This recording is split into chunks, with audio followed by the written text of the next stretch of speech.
Okay, so you might recognize this structure. Well, not this structure specifically, but something similar to this. Now, a bit ago I did a video for the create advancements. However, that was 2 versions ago, so it's now outdated, and also I don't really understand a point to it. Like, the advancements are supposed to and are easy to figure out how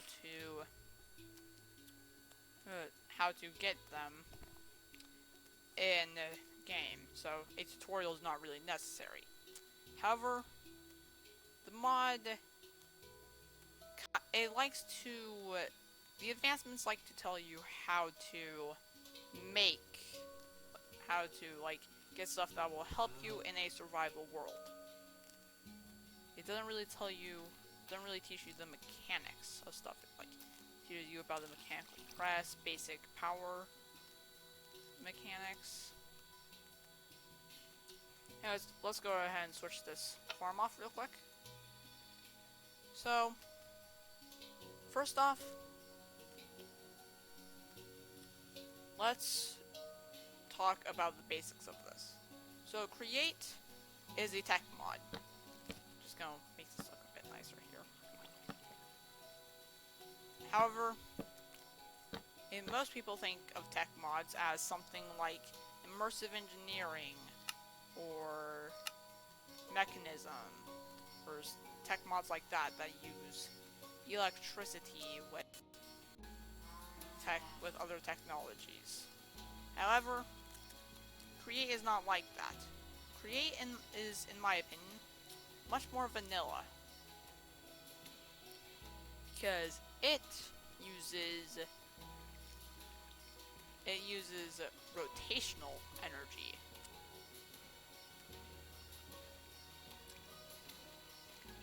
So basically, its power unit is stress units. So this right here generates 512 stress units at base value. And oh, I accidentally crushed that. Whoops. And then this right here uses 4 stress units at base value. So there's stress capacity and stress impact. And then there's also RPM, which is how fast things can be done. Anyways, let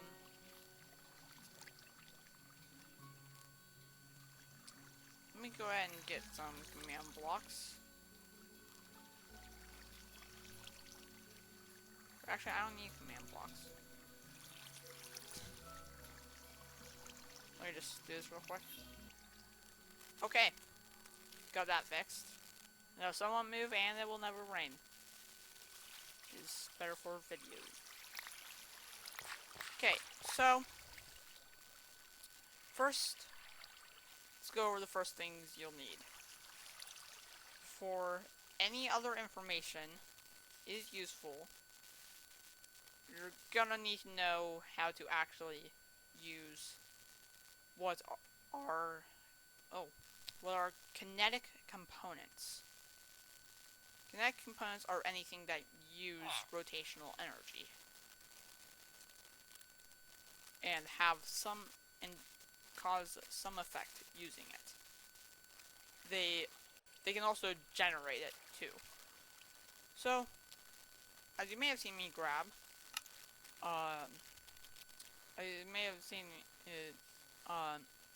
I grabbed a water wheel, and let me go ahead and build a structure real quick that will showcase this. Okay, here I have 2 setups. 2 setups right now. And this one is more something that you would have early game. And if you're still using water wheels late game and want to build like a neat little build, like this one, I like this one because it has like a zigzag and it ends up coming out the same direction.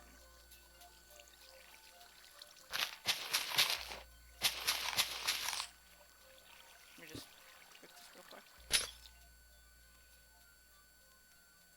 Comes out that way.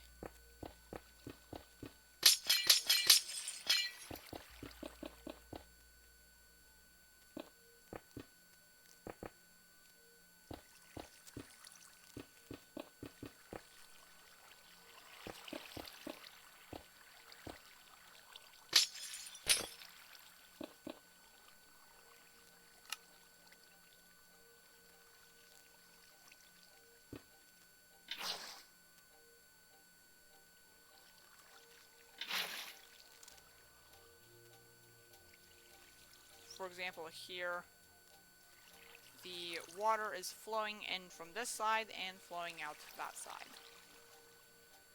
Which is what I like about this variant. It'd be nice if you, like, if you want to build like a cool looking dam or something, you could use something like this, or if you have like water, or if you are able to like make a build where water is coming out at like this level or higher up and is coming back down lower, you can slap this somewhere in the middle. But yeah, so these, so water wheels, you hold shift on them, you will see that they have a stress capacity, a small stress capacity, and they generate power at 5 to 15 RPM. Now, another thing I like about this mod is, well, actually, I didn't know that, but RPM is obviously something we know quite a bit about, because, like, it's a real term, rotations per minute, and it's not like FE or anything. But if we look at this, we can see that it has, at base value, it has 16 stress units. So, I should probably explain stress units for base and at current speed stress units. It's a good way to do this. Here, we'll just talk about it here. So, every kinetic component that isn't a generator has a stress impact. For example, this crushing wheel has a stress impact of 8 stress units. This has a stress capacity of 16. So, one water wheel can run 2 of these at base speed. Now this is at base speed. If you were to take these cog wheels, which I'll talk more about in a bit, and use it to get the advancement shifting gear, and double the speed of the rotation, you can only put 1 stress wheel on. And if we grab something that literally only has 1 stress unit, like impact, I'm trying to find something that has that. I honestly don't think there is. Mechanical crafter has a stress impact of 2. That will overstress the system, because this crushing wheel is using 8 stress units, but you multiply that by 15 times 2 to get 30, so you multiply 8 by 30 to get 240, which is how much this is generating at current speed. So that's how stuff like that works. So that's how you're gonna get power starting off, because that is a pretty cheap way. It's only a large cog wheel, which is just that, 2 of them, and a few slabs. Anyways, let's talk about these. So, this is a shaft. This is a hand crank. This isn't... This is more late game because it requires brass, which you need to get to the nether, and find another fortress for. But, if you rotate it, you can see this shaft, this entire shaft, is rotating at the same speed. Now, let's go ahead and slap some cogs on. These cogs work as you would expect. They can translate power along the axis of rotation, but they can also translate it to the side, flipping the direction of rotation every time, every block, as long as you're still using small cogs. And you can access this again and do this.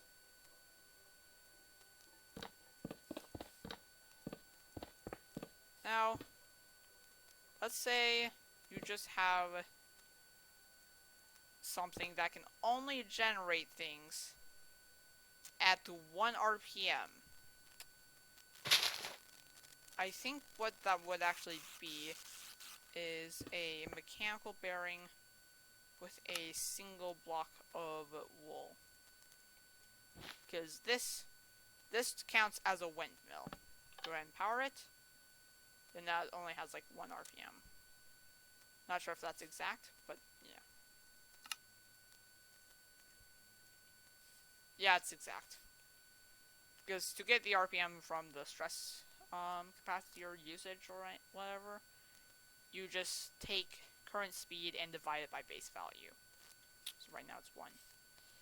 But yeah, let's say you want to go faster with this thing. Go ahead and just slap that on. Now let's slap on a crushing wheel. And now it has a 16 stress unit at current speed, because the gears, which this is a, I believe, 16 tooth? Yeah. This is a 16 tooth gear. And this is an 8 tooth gear. So it's a 16 to 8 ratio, or a 2 to 1 ratio, which equals 2. So the ratio is the multiplier, the speed. And obviously you can go ahead and stack this. And just using this windmill with 1 piece of wool, get up to very fast speeds. Eventually it won't let me go any faster because there is a rotational speed cap. Apparently it doesn't even... How fast is this thing rotating? It doesn't even let me place that on there. Also, I don't know why there's 2. Okay, so yeah, this is rotating at a speed of 256 RPM. This is rotating at a speed that I thought was impossible, which is 512. As you can see, the speedometer only goes up to 256. So this cogwheel here is somehow rotating at 512 speed, well, RPM. If we stop this on here, it gets overstressed, because this over here, which only has a capacity of 512, you divide 512 by 256, you get 2. So this thing can run a cuckoo clock? Oh, cuckoo clock has 1 stress unit of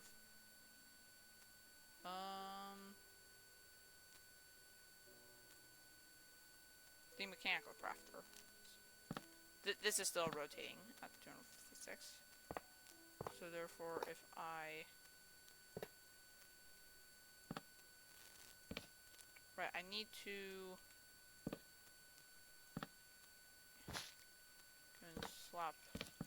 cog like that. Now I can place this on here. See, this is using 512 stress units right now. So this windmill here can just run this. However, it can run it very quickly. In fact, if you wanted to, for some reason, automate the crafting of buttons, you can make it incredibly fast. No idea why you would want to do that, but you can.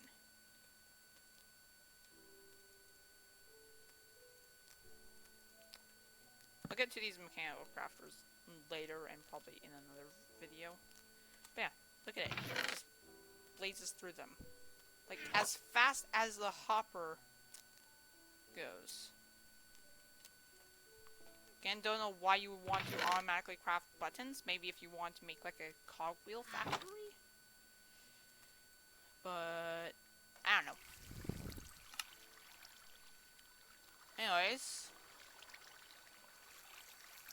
Oh, cogwheels, you probably were able to figure it out, but they are able to connect. They're able to connect sideways, like this.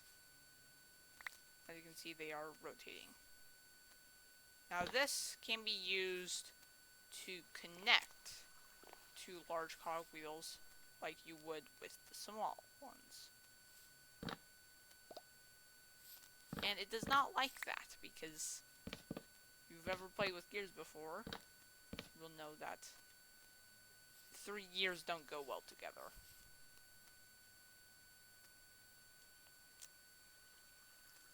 Yeah, so now, like, see how these are meshing together? This also meshes together in a similar way. Wait, this time they're actually, like... Huh. Right that way over here? No, they're not. Yeah, it's weird how it does that. But anyways, so yeah, that is... So this allows for translation of... This allows for the translation of rotation. This allows you to rotate the rotational axis 90 degrees. However, it's kind of bulky, which is why there's a... That's not the right one. There's a much more compact way. And this does actually have a... These blocks have a very... and it makes sense. It's some casing to hold the cogs, and then form small cog wheels, which is how you would make a gearbox like this. So, gearboxes are used a lot by, well, I use them a lot. Because they can be used like this. Now, where's my... Here it is. You can rotate that from all the way down here. Now, there's another thing. This one's... At least in creative mode, this one's kind of buggy for me at times. Alright, this time it seemed to work. So it's the mechanical belt. So you right click on a shaft, and you will start drawing this pink line. When it's pink, it means it can't connect to anything. However, once you look at a shaft, you can right click, and it connects with a mechanical belt. Now, mechanical belts are quite useful. One, they can work in a similar way to small cogwheels, being able to translate rotation. Oh, that's interesting, you can reverse it. I did not know that. You can place shafts anywhere in this if you have any gaps. And taking a wrench, which is a very nice tool, you can remove them. This will rotate anything that's attached to any of the shafts with the same speed as the shaft that's being powered is. And it can move items. It is useful for item transportation. Now, it can't only go horizontal. In fact, that's right. It can actually go 45 degrees. And the items can go up and down that. Pick it up. Then we get to the orientations where it can't. Where items can't go up. There's that. And if you throw an item on here, it's not going to pick it up, which is reasonable. And then there's also, you can also have any of these orientations horizontally. And my belt's broken again. This happens sometimes, and it just randomly gets fixed, and I don't know how. Maybe switching game mode fixes it?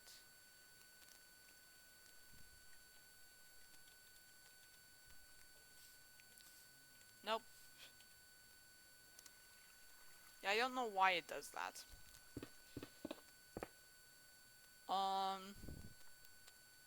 Let's talk about some other forms of power. Where is it? Here it is. Encased fan. This is my favorite because it's so compact. And it has quite a decent amount of power. Also, the encased fan, like the mechanical bearing, can act as a generator and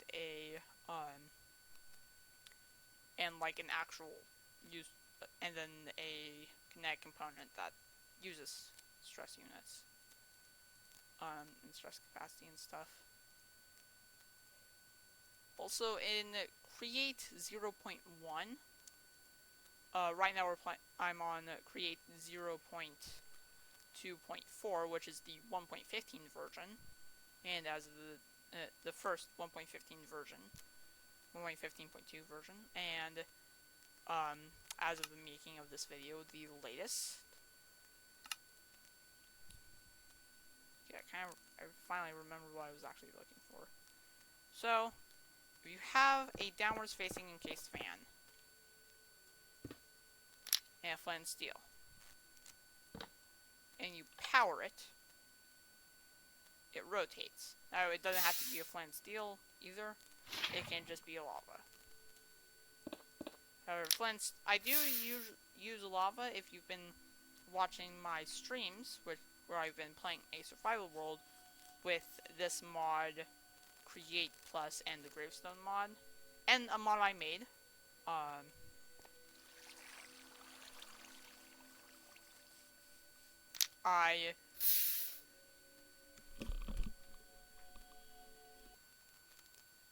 Okay. Forgot what I was doing. I had to go do some stuff.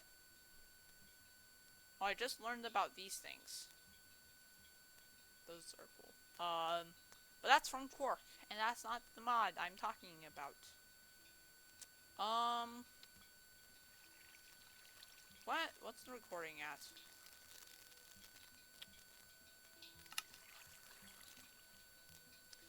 Alright, let's talk about some of the redstone components in here. This is going to be like, and by redstone components, I mean components that have features to do with redstone. There's some more. These are... So, I'm gonna go ahead and grab a lever real quick. So, this. So grab it, shaft, cogwheel, large cogwheel, encased belts, and the handbrake, as well as a chest with some stone in it. Okay, so put some shafts down.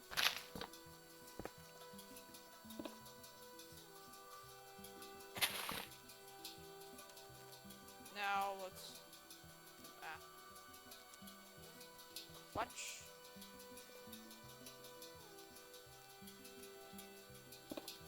And so right now it doesn't seem like it does anything.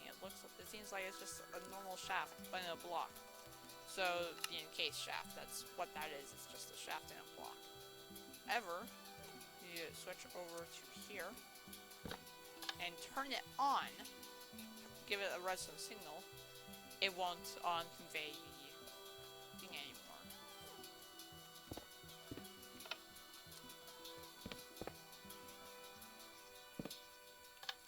Now there's the gear shift. Gear shift, again, just acts like an encased shaft. It's not powered.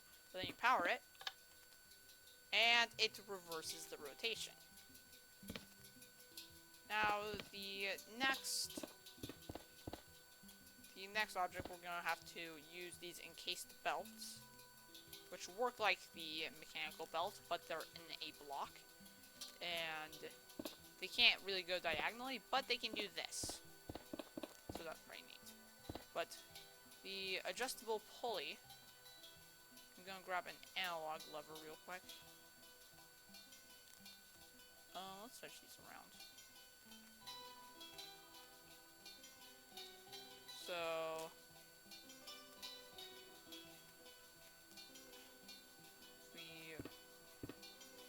that.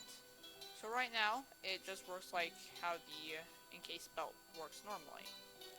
However,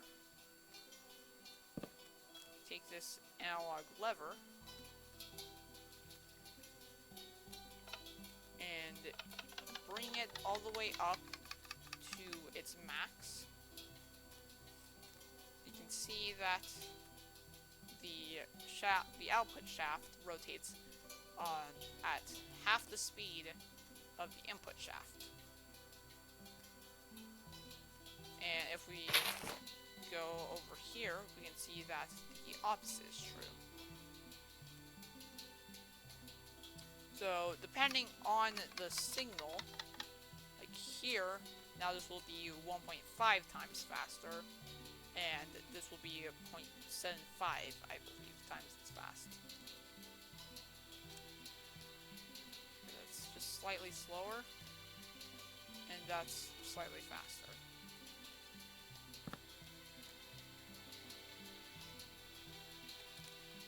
Okay, so now we have the Redstone Contacts. These, they're not very useful right now, but when two are touching each other, they will both power.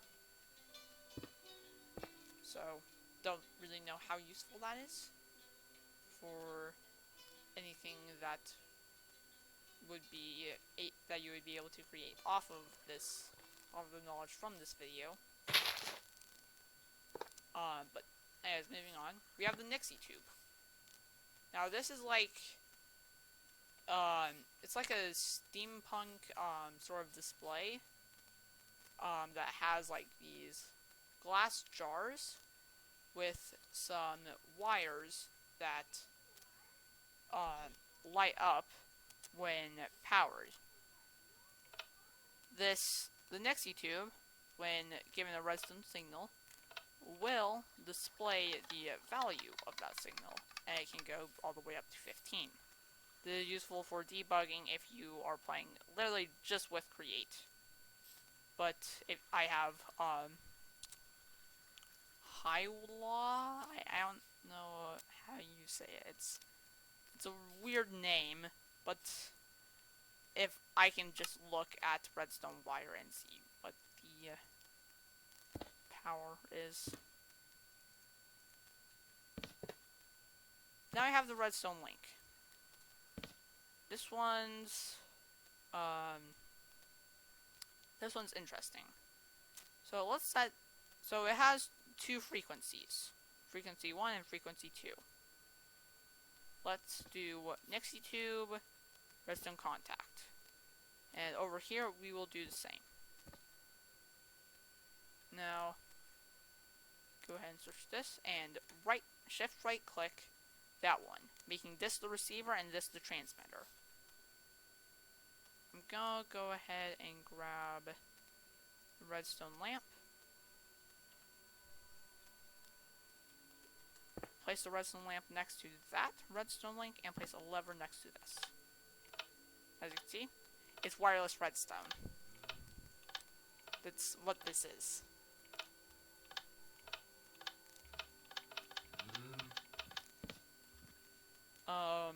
However, if we set it to a different channel, it will now not work because it's a different channel. Get out of here, cow.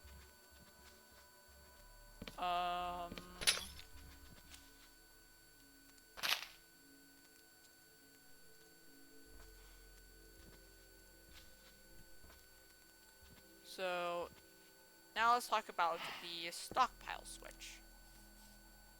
But I probably should have gone over the analog lever already. The Stockpile Switch is interesting. That's why I grabbed, and it's also the reason I grabbed a chest. Actually, something better for this would be a flex crate. Oh, well, they're they used to be flex crates. But now they're adjustable crates. Toss that on.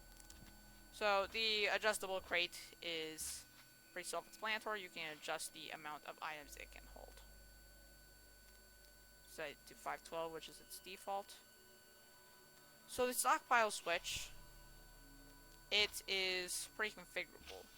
You have an upper and a lower threshold. For some reason, the text goes behind the item, like icon. But so right now, it will stop signal below 25%, and will start signal above 75%. So if we fill this all the way to here, it will activate. But we remove one, and it won't deactivate. But then we get down to 2, and it activates again. Then we toss one more in, it doesn't activate. But when we get back up to 7, and it activates.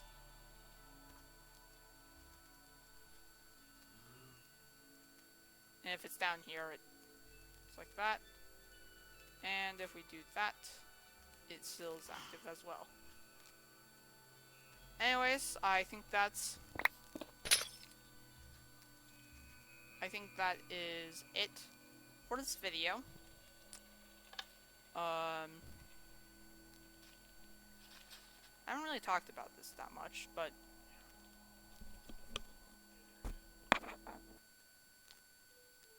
okay, I've taken a little bit of a break because I had to do something real quick. And I just paused the recording for that. I forgot what I was doing. I was doing the outro, but so I'll just continue that. So, anyways, thanks for watching. I hope you learned something about this mod, which, by the way, I feel like is extremely underrated. I'll leave a link to the CurseForge page. You can also, and since this is a CurseForge mod, you can get it on the Twitch launcher. And that allows you to make a very simple mod pack that is focused around mainly has the create mod, and um, and will automatically set up everything for you. But anyways, thanks. Yeah, so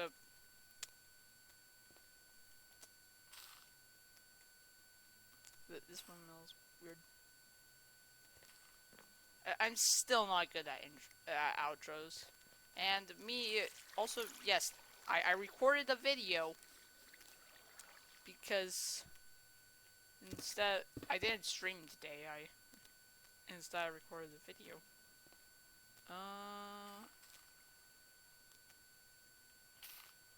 Anyways, yeah, I hope you learned something about this mod, and that's it for today. So, goodbye.